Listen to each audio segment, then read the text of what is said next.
This is a book haul video. I'm also going to compare the condition of the books as rated by ThriftBooks.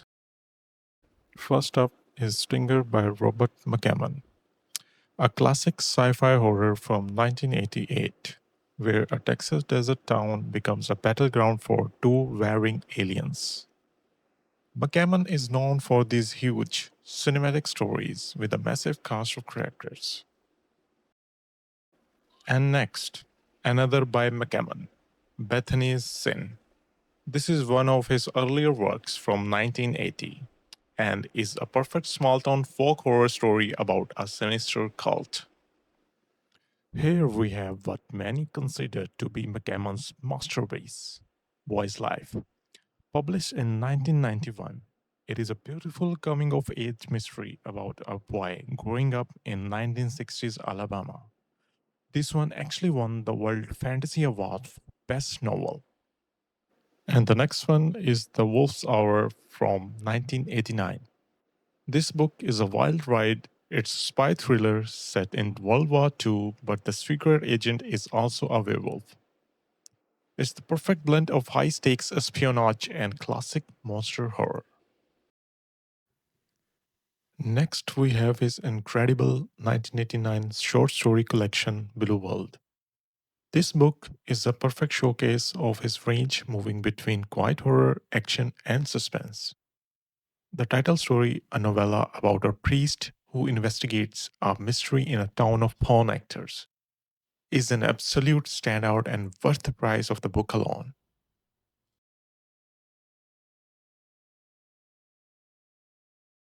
Next is Usher's Passing. McCammon asked this brilliant question: what if Edgar Allan Poe's story, The Fall of the House of Usher, didn't end there? This 1984 novel follows the modern day descendants of the Usher's family, who have built an empire on weapons manufacturing, and dives deep into their cursed Gothic legacy. Next is Mine, his 1990 thriller that won the Bram Stoker Award. The story is a cross country chase between a mother and the woman who kidnapped her baby. The next one is Mystery Walk from 1983.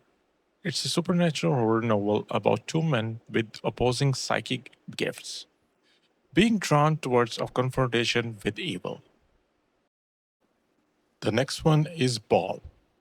This was McCammon's very first novel, published in 1978, when he was just 25. It's a raw 70s style horror novel with a strong The Omen vibe. And here is the epic Swan Song, published in 1987. This is a massive post apocalyptic novel about the survivors of a nuclear war and the ultimate battle between good and evil. It's often compared to Stephen King's The Stand and won the Bram Stoker Award in a tie with King's Misery. First, from Graham Masterton, we have The Spirit. This was originally published in 1995 and is about two sisters haunted by the ghost of their younger sibling. Next is Masterton's Flesh and Blood from 1995. This one involves a giant pig implanted with the genetic code of a murdered child or a serial killer, I don't remember correctly, which then goes on a rampage. Next is Tengu, a 1983 horror thriller where ancient Japanese demons are brought to modern day Los Angeles to avenge the bombing of Hiroshima. Next is Death Trance. It's about a grieving man who uses a dangerous ritual to visit the realm of the dead to see his murdered family. Kicking off the Richard Lemon stack is the Traveling Vampire Show from the 2000s. It's coming of age story about three teenagers in 1963 who sneaks into a 18 plus vampire show.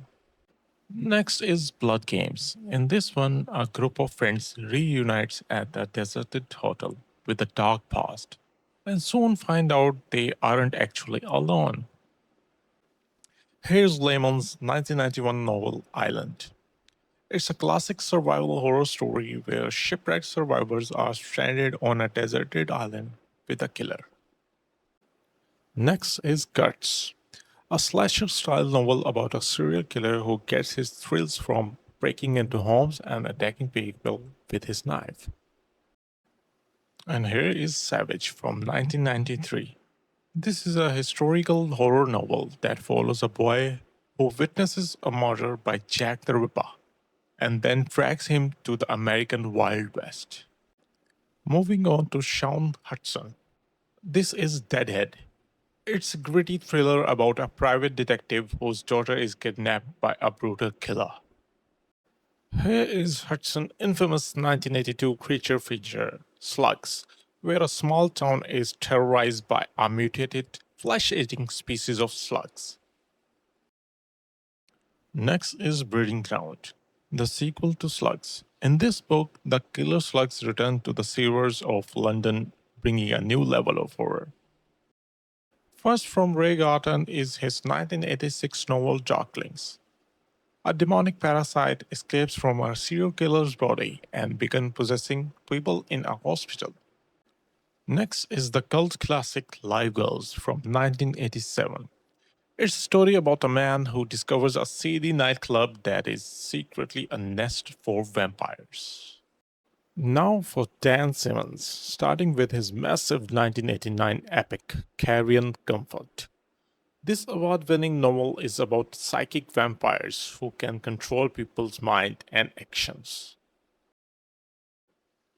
And the next is Summer of Night from 1991. It's a coming of age horror story about a group of boys in the summer of 1960 who confront an ancient evil in their own town. Starting the teen cones pile is The Voice of the Night from 1980. It's a psychological thriller about a lonely teenager boy who befriends a charismatic and dangerously unstable new kid. Next is Goldfire, a 1991 novel about a mysterious man who is compelled to travel around the country saving people from imminent death. Next is Night Chills from 1976. The plot involves a scientific conspiracy to control a small town's residents using a chemical agent. Next, we have The House of Thunder, published in 1982 under a pseudonym. It follows a woman with amnesia who wakes up in a hospital and realizes her caregivers are men from a violent crime in her past. Next is The Mask from 1981. It's a horror story about a couple who adopts a young, beautiful girl who has no memory and a terrifying hidden side to her. Next is The Orpheus Process by Daniel H. Gower, a 1992 horror novel where a man is resurrected by a scientific experiment, but returns with a connection to a violent supernatural underworld. Next is Bloodshift by Garfield Reeves Stevens from 1981. This is a vampire novel about a man who discovers he is the descendant of an ancient vampire and must fight the inherited curse. Next, we have Dominion by Bentley Little, a 1996 novel. This one is about a suburban family that discovers a portal in their backyard to another dimension ruled by a beautiful and malevolent entity. This is Dark Castle White Horse by the legendary Tanith Lee from 1986. It's a collection of two fantasy novellas, one of which is a dark retelling of Rapunzel fairy tale. Next up is The Streeter by Scott Ian Barry. This is a 1983 psychological thriller about a brutal serial killer living on the streets of New York City. Here is a fantasy classic, The Broken Sword by Paul Anderson. Originally from 1954, this is a dark, epic tale of elves, trolls, and gods, rooted deeply in Norse mythology. The next one is Anthology, a 1985 short story collection by Piers Anthony. It gathers a variety of his science fiction and fantasy stories from the earlier part of his career. Next is Late at Night, a 1987 horror novel about a series of gruesome murders that seems to be connected to a late night TV host. Next up is Bugs by Theodore Roszak from 1981. This is a techno thriller where a brilliant young girl merges with a computer gaining the power to control insects. Next is Under the Fang, a 1991 anthology edited by Robert McCammon. It's a collection of stories set in a world where vampires have taken over. Next is Demon Within by Dana Reed from 1982. The story involves a woman who becomes possessed by a demon after a car accident and the priest who tries to save her. Next is Animals by John Skip and Craig Spector from 1992. It's a werewolf story about a group of friends who shares a lycanthropic curse that's slowly driving them insane. Next is Cursed Be the Child by Mort Castle from 1994. In this book, a young boy's imaginary friend might actually be a demonic entity responsible for the town's tragedies. Next is Sacrifice by John Everson from 2008. The plot follows a man who discovers his new girlfriend is a part of a demonic sex cult that requires a human sacrifice.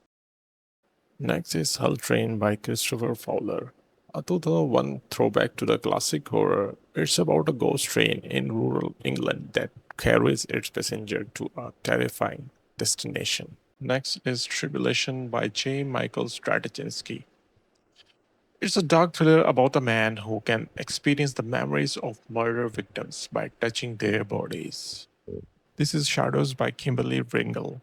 It's a 1993 horror novel where a woman moves into a new house and is terrorized by ghostly shadow creatures. Next up is Reaping by Bernard Taylor from 1980.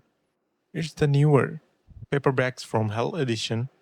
It's a folk horror story about a man who inherits a farm with a dark pagan past that is still very much alive. Next is Billy by Whitley Strieber from 1990. It's a psychological thriller about a kidnapper who becomes obsessed with the young boy that he abducts. This is Dog Seeker by K.W. Jeter. In this 1987 novel, a man discovers that a carbon copy of himself has been created to replace him, leading to a violent confrontation. Here we have Footsteps by Robert Irwin from 1980. The story is about a man who survives a plane crash but finds himself stalked by an unseen deadly presence. Next is Spook Night by David Robbins from 1988. It's a small town horror novel set on Halloween where the real monsters come out to play. Next is The Tea Party by Charles L. Grant, a 1985 quiet horror novel. The residents of a seemingly perfect small town are slowly driven to paranoia and madness by a subtle creeping evil. This is Richard Lemon's To Wake the Dead from 1996. A young woman who can communicate with the dead tries to solve a series of brutal murders. Here is the first book in the Swords of Ramelin series, To Demons Bound. It's a 1985 sword and sorcery novel about a man bound in service to a powerful demon he accidentally summoned. Next is Spectre by David Robbins. The story is about a man who returns to his supposedly abandoned hometown of Spectre, Montana, to confront a supernatural evil he fled from years before. Next is The Totem by David Morrell. It's a 1979 horror novel. A Wyoming town is ravaged by a mysterious plague that drives its victims to cannibalistic fury. This is Night Prophets from 1989. In this story, two detectives hunt a serial killer who believes he is on a mission from a malevolent god. Here we have Ancients by R. Carl Largent. It's a 1991 eco-thriller where a prehistoric species of intelligent insect is awakened in the Amazon. This is Nightglow from 1982. The book is about a mysterious glowing fog that descends on a town, causing madness and violent mutations. Next is Chet Williamson's Dreamtop. In this 1989 novel, a man moves to a strange, isolated town where the residents can literally share each other's dreams. This is Fright of Fancy, a 1994 short story collection edited by J. N. Williamson, featuring a wide range of horror and dark fantasy tales. Here is Pendulum by Ruby Jean Jensen, a 1982 novel where a young girl with psychic powers uses a pendulum to uncover the dark secrets of her new step family. And the next one is As Evil Does by John Tigges from 1988. It's a possession story about a family that buys an antique clock that houses a malevolent spirit. And the next one is Bring on the Night by Jay Davis and Don Davis. This one's from 1993 and sounds like a pretty intense thriller about two different serial killers stalking cops in Chicago at the same time. One who decapitates victims and the second one who tears their throats out. And the next one is Prey by Graham Masterton. This one's from 1992 about a guy restoring an old 19th century orphanage who starts hearing scratching noises in his attic. And the next one is Nightlife by Jack Ellis. This one came out in 1996 and is a vampire story about a creature named Richard Carnage who cruises the streets in a limo. The next one is Black Dawn by D.A. Stern. This one's from 2001 and is an apocalyptic story described as being like The Stand. And the next is The Auctioneer by Joan Sampson. This is an older one from 1976 that apparently inspired Stephen King's Needful Things. It's about a man named Pearlie Dunsmore who comes into a town and slowly and quietly takes everything from the residents. And the next is Phantom by Thomas Tessier. This is from 1982 and it's about a young boy named Ned Covington who has to face these phantoms that stalks the night all by himself. And the next is The Amulet by Michael McDowell from 1979. This one is about a woman whose mother in law blames the whole town for her son's accident. So the mother in law gives a cursed piece of jewelry to a man she thinks is responsible, and a series of gruesome deaths begin. And the next is The Boneyard, edited by Paul J. Michael. This edition is from 1991 and is a collection of short stories and suspense stories. The theme seems to be about money, murder, and faceless killers. And the next is Blood Red by James A. Moore. This one's from 2005 and it's a Halloween story set in a town called Blackstone Bay. It sounds like the town is about to find out that the things that go bump in the night are actually real. And the next is Welcome Back to the Night by Elizabeth Macy. This is from 1999 and is about a family reunion that goes wrong. Three cousins and a deranged woman connect, and this bond reveals dark, chilling visions of the past, present, and a deadly future for their town. This is Fairy Tale by Raymond E. Feist from 1988. This one is about a screenwriter who moves his family into a dream house in rural New York. It turns out that the house is a place of magic and they end up in the middle of primordial war with the forgotten people. Next is Breeder by Douglas Clegg. This one is from 1990 about a couple who moves into an old townhouse in Washington, D.C. to start a family, but the wife starts having nightmare of rituals and hearing scraping noises of terror that lives within the walls. And the next is The Night of Moonbow by Thomas Tryon. This one's from 1989, a story of child pitted against a child that uncovers the hidden horror of children's innocence at a summer camp. And the next is Greeley's Cove by John Gideon. This one's from 1991 about a whole town being taken over by some kind of evil, involving a cured autistic child and a forensic psychic. And the next is the year's best horror story series 14, edited by Carl Edward Wagner. This collection is from 1986, just a gallery of 19 different horror stories from authors like Ramsey Campbell and Tanith Lee. And the next is Shaitan by Max Alrich. This one's from 1983 about a hunter trying to capture a man-eating leopard that locals believe is possessed by an evil spirit. And the next is Borrowed Flesh by Safira Giron. This one came out in 2004 about a woman who needs to kill virgins in an unholy ritual to stay young forever. And the next is Evil Stalks the Night by Catherine Mayer Griffith from 1984. This is about a psychic who moves back to her childhood home only for the evil that killed her family to wake up and come for her son. The next is The X-Men Comet by John Farris. This one's from 1989, about a woman haunted by her family's murder, who gets trapped in an elevator with the killer 20 years later. And the next is The Abyss by Jerry Cunningham. This is from 1983, where coal miners dig too deep, pierce the limit of hell, and unleashes the apocalypse. And the next is The Unborn by David Chauvin. This one's from 1982 about a pregnant woman, a scientist, and a sophisticated computer that talks with the unborn. And the next is Siren by Linda Crockett Gray from 1982. This is about mythological sirens existing in the modern day as keepers who hunt people who abuses children. Next is The Skin Trade edited by Douglas E. Winter. This is a 1990 collection of all new horror stories described as strong stuff with good shudder potential.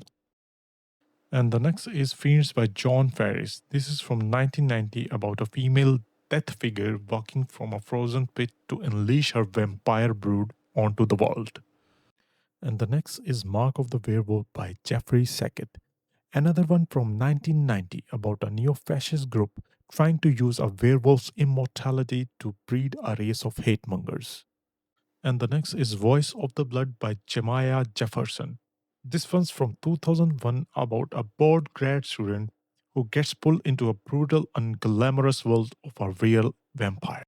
And the next is The Devouring by Douglas D. Hawk from 1994. This one is about evil unseen forces lurking beneath the city streets preparing to attack everyone. The next is Dead and Buried by Chelsea Quinn Yarborough. This is from 1980, about a sheriff in a small town investigating murders where the victims are set on fire and his wife might be involved. And the next is Death Tour by David J. Michael, also from 1980. This is about five college students who go into the city sewers to find alligators, and their reporting trip turned into a nightmare. Next is Grim Memorials by R. Patrick Gates. This is from 1990 about a woman in an old mortuary who uses fairy tales to bewitch parents and steal their children. Next is The Seventh Child by Brooke Stanwood. This is from 1982 about a couple in a perfect New England town who finds a horrible pattern of events involving a local legend and their daughter. And the next is Fears Unnamed by Tim Lebbon. This one's from 2004 and it's a collection of four of his most chilling novellas, including two that won British Fantasy Award. And the next is Stalkers, edited by Ed Gorman. This is a 1989 collection of 19 original terror tales with stories from authors like Dean Koontz, Robert McCammon, and Richard Lehman. And the next is When Darkness Loves Us by Elizabeth Engstrom. From 1985, this is a two novella collection. One about a farm girl trapped underground, and another about a disfigured woman with a monstrous buried memory. And the next is Wildwood by John Farris. This one's from 1986 about an abandoned estate in the Smoky Mountains that's rumored to be haunted by half human, half mythical creatures. And the next is Abyssos by Raymond Hardy. This is from 1987 about an NYPD lieutenant investigating a ritual murder who discovers a cult, and now they are targeting his girlfriend for their next sacrifice. And the next is Daddy's Gone Hunting by Judith Toral. This one's from 1983 about a lonely woman who kidnaps a baby on Christmas and is then hunted by both the police and a vengeful man from her past. And the next is Lowland Rider by Chet Williamson from 1988. This is about a man who, after his wife and child are murdered, goes to live in a New York subway and confronts an ancient and evil force. Next is The Brain Eaters by Gary Bradner. This one's from 1985 about a reporter and a researcher who are on a trail of a brain eater that's causing an epidemic of shocking violence across America. And the next is Book of the Dead by John Tigges.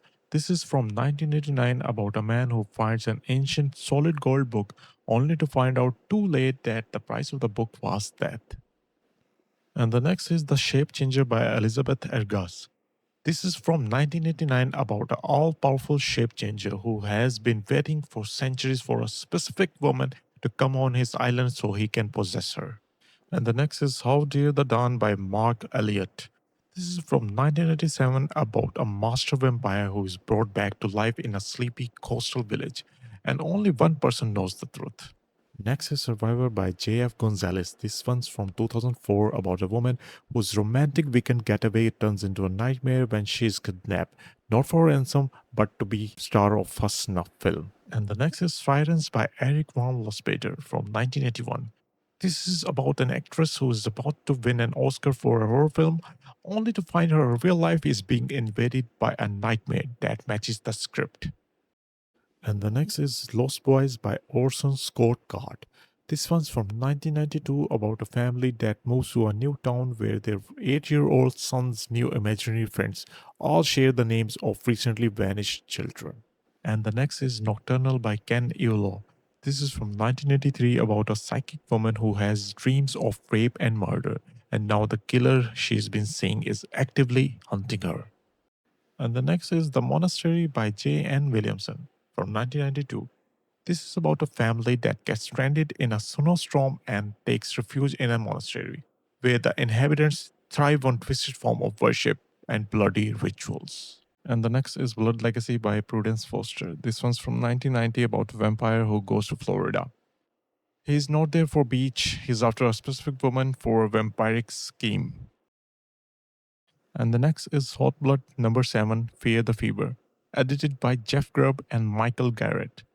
This is from 1995 and it's an erotic horror anthology with stories from big names like Jack Ketchum, Edward Lee, and Graham Masterson. And the next is Perspire by Larry Brand. This is from 1983 about a couple who finds an ancient golden pyramid in the Judean desert. It's connected to a mysterious cult called Iluthi that's waiting for a dark messiah. And the next is The Oni by Gordon Linsner. This is from 1986 about a hideous Japanese demon, an Oni, that's accidentally released from a sword hilt after being trapped for thousands of years and just starts wreaking havoc. And the next is Styx by Christopher Hyde. This is from 1982 about an expedition that finds a Stone Age cave, but the ceiling collapses and traps them underground. They have to survive and figure out what or who is down there with them. And the next is Nightblood by T. Chris Martindale from 1990. This is about a Vietnam vet who gets possessed by an evil spirit he encountered in the jungle and now serves as a medium of its vengeance. And the next is Hobgoblin by John Coyne. This is from 1981 about a guy obsessed with a fantasy game. When his character dies, his real life father dies at the exact same time, and the line between the game and reality starts to blur. And the next is Fear by Ronald Kelly. This is from 1990 about a flesh eating creature in backwoods Tennessee that preys on children. A 10-year-old boy finally works up the courage to try and stop it. And the next is The Try by Barry Wood. This one's from 1981 about a group of Jewish concentration camp survivors in Brooklyn who shares a deadly cabal. It's a horror novel that draws on Jewish mythology and folklore. Next is Catacombs by John Ferris from 1981. This is about an expedition that finds hidden burial caves in Mount Kilimanjaro.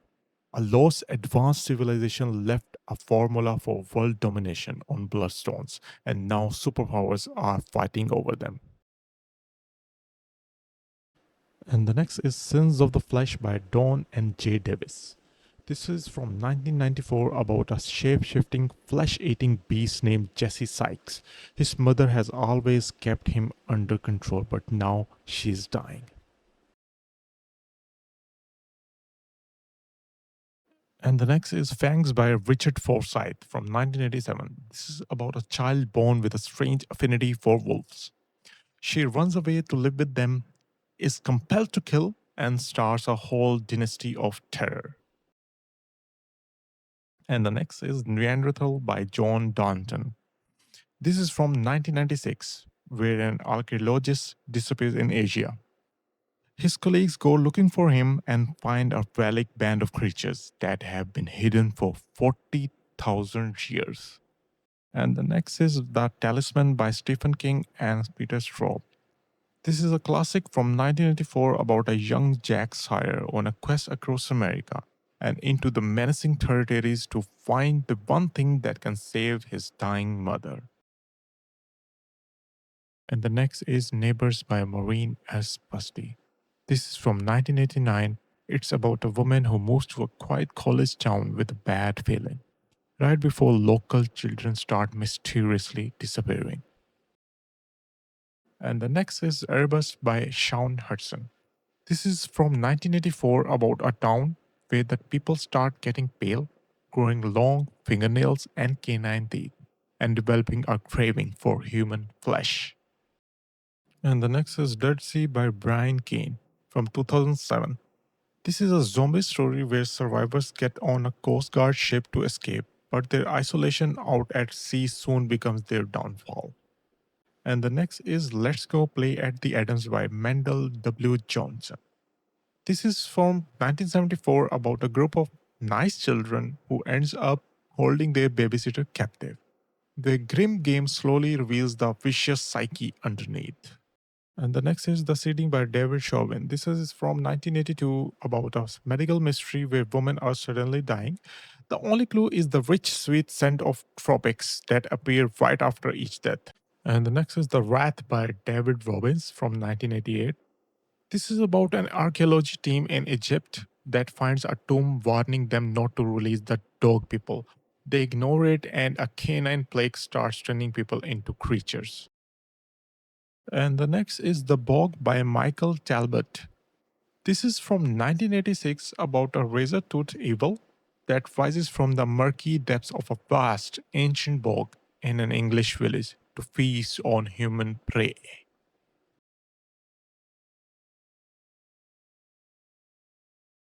Next is Rapture by Thomas Tessier. This is from 1987 about a lonely woman who meets her soulmate, and the two of them then go on a bloody spree of torture and murder against people from their past. And the next is The Nest by Gregory A. Douglas from 1980. This is about an ordinary garbage dump on Cape Cod. A change in poison control allows everything to gorge and breed, and soon huge mutants starts leaving the nest for human flesh. And the next is The Everlasting by Leonard Bishop. This is from 1991 about an ex-priest who murders a woman. He believes she has been his obsession and tormentor in several previous lifetimes. The next is A Whisper of Wings by Stephen Ray Fulgham. This is from 1989 about a man who meets a lovely creature on a deserted road. After, he finds his body and soul are slowly changing, consumed by an evil passion. And the next is Crooked Tree by Robert C. Wilson from 1980. This is about black bears that suddenly stop being afraid of humans and starts attacking, all tied to a Native American legend of the bear walk. And the next is Lupe by Jean Thompson. This is from 1977 about a woman who visits a mysterious boy named Lupe. This visit starts a chain of events that leads to spontaneous combustion, a murder trial, and a demon possession. The next is Transformation: The Breakthrough by Whitley Strieber. This is his 1988 follow-up to Communion, that intelligent non-human life forms are trying to communicate with us. And the next is The Legacy by John Coyne. This is from 1979 about six people who arrive at a country state as heir to a mysterious legacy. They soon realize the legacy has come to claim them and they are killed one by one. The next is The Parasite War by Tim Sullivan. This is from 1989 about a world ravaged by colloids, an alien parasitic life form that feeds on humans. A haunted Vietnam vet decides to fight back. And the next is Senator by Elizabeth Mazie.